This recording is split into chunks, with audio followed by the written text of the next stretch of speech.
demonstrate today how to put on a respiratory and contact isolation together.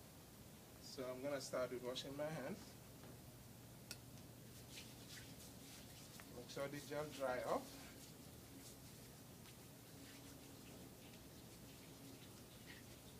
Let it dry. I'll get my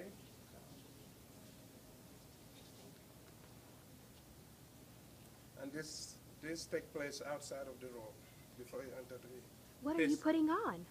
isolation gown. And you do this before you enter patient's room.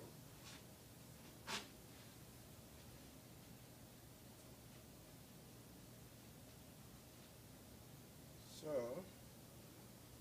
you can hold the back, and you want to do it from the back, because if you close it in the front, it might not fit your neck.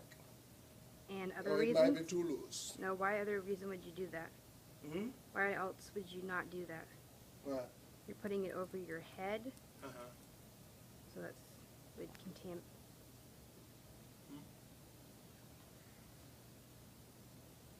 So now, I'm going to make sure I get my back covered here, the middle one for the waist, even though this gown is kind of small for me. So what would you do if you were at a healthcare facility and the gown was too small? When the gown is too small,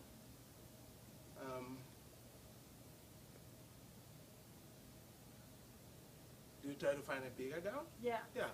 Right? Yes. What if the facility doesn't carry They have- bigger gowns? Then You're not going in. I guess you shouldn't be going inside that patient's room. You contact your infection control specialist and tell them that You you need need a bigger larger gown. gowns. Okay. Yep. All right. But you wouldn't be taking care of the patient that day. So you want to make sure the back is kind of overlap.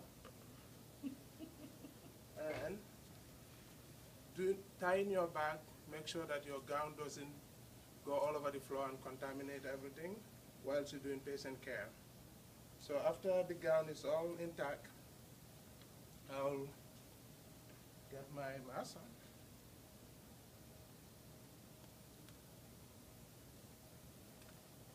Do you normally put a mask on when you go into an isolation room? This is isolation and respiratory. I'm doing the mask because of the respiratory part. So I got that on. Then I got my goggles. Guess I'll get my glasses on. Can you see without your glasses? Yes, I can. I'll put that on. What if someone can't see without their glasses? Put the goggles over the glasses. Glasses aren't enough? Hmm? Glasses are not enough? If glasses are not enough? Well, if I have glasses on, why would I need goggles? Oh, yes.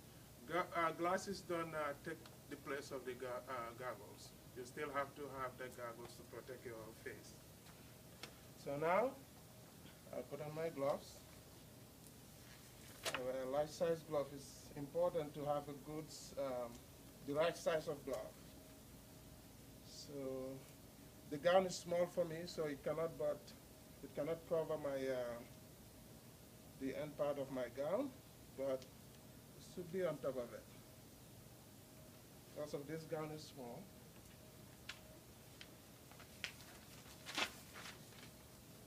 So you should cover the sleeve of the gown. So now I'll go to the patient's room, do patient care. After I finish patient care, give the patient the call light. So before I exit the room, I'll start with untying the waist.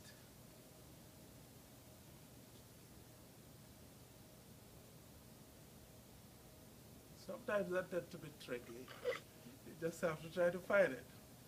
Okay, I untie the waist. Then the next part is, because of the glove is the most dirtiest thing, I'll take my glove off, make sure you're not touching the outside of the gloves. So the gloves go into the trash can. Then I'll gel my hands. Which was my idea. Let my hand dry, just in case if there's anything under the gloves. Then I'll take it from my neck, untie my neck. Why would you do that? Why would you sanitize your hands before touching the back. So I'm doing that because my neck area is exposed. I want to make sure that I don't get myself any germs or any bacteria on me. So after I untie the neck, you want to be touching inside.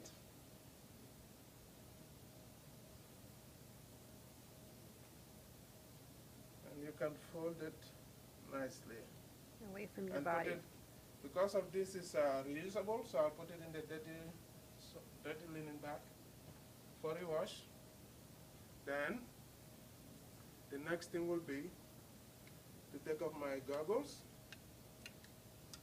And then the last, not the least, I'll take off my mask. I'll wash my hands. And that take care of both putting on an isolation gown and respiratory and taking them out. And this is a student from Renton Tech. Whoop, whoop.